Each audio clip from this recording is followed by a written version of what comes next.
At some point in your career, you notice a shift. You realize that being accurate doesn't automatically move decisions. You see the pattern early, and you understand the consequences before they arrive. And still, the room moves on. You've prepared the analysis, you've anticipated the objections, and even rehearsed your phrasing. And yet, when the time comes, your point slipped past, unnoticed. That's when it lands. Being right is not enough. Because decisions aren't just about who's correct. They're about timing, they're about incentives, and they're about who the decision is really for. Most of us are trained to believe that if we're careful, so if we do all the work, things should line up. That accuracy earns authority, that if the logic is sound, it'll carry the day. That's not how decisions actually get made. Correctness gives you clarity. What it doesn't do is it doesn't guarantee traction because the world doesn't run on accuracy alone. It runs on judgment, on perception, on whether what you're saying fits the moment you're in. So sometimes the smartest person in the room can lay out the perfect argument and still be irrelevant. Decisions are shaped by invisible currents, timing, hierarchy, the subtle ways that influence travels. And when people rely on correctness by itself, something happens. They start assuming that disagreement means misunderstanding, that if others don't agree, they must not see what's obvious. That assumption hardens over time. And once it does, even very good ideas, they lose their ability to move. There's a common assumption early on, and that's influence comes from being right, from seeing things first, having the strongest argument, from being like the smartest person in the room. That logic works up to a point. But decisions don't stay low cost forever. You know that. Once outcomes start affecting status, authority, or like the room to maneuver, accuracy alone loses force. I've seen this happen pretty often. So, for example, an early career attorney joins a new team and decides to show who's in charge by redlining someone else's draft down to the tiniest detail. The irony?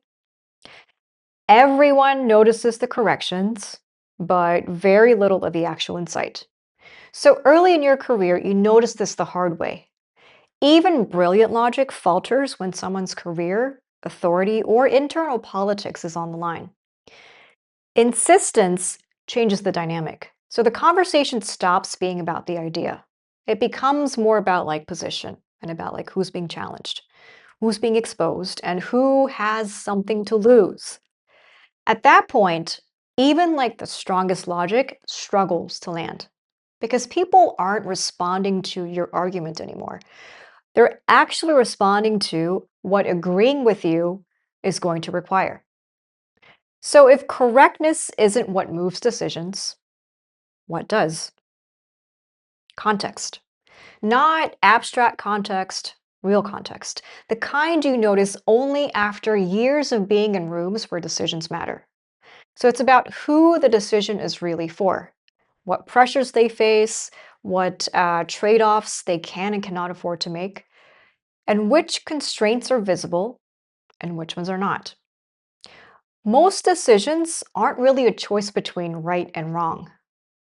They're more like a negotiation between costs. And those costs are not evenly distributed. So some decisions are more straightforward, most are layered, and the same insight that changes one conversation can stall another because the stakes are different. The pressures are unseen. So influence is rarely like a straight line. It travels along friction points, opportunities, the unspoken priorities that everyone navigates in silence. This is why timing matters. This is why the same idea can land brilliantly one week and fall flat the next. Influence is not about pushing harder or proving yourself. It's more about sensing the landscape, noticing where pressure actually exists, and speaking into that.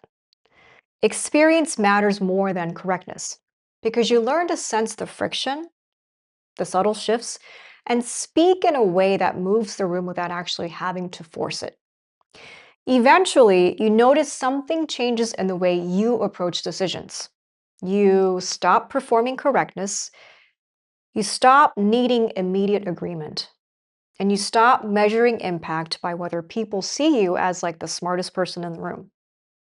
Instead, you start noticing what actually moves the room.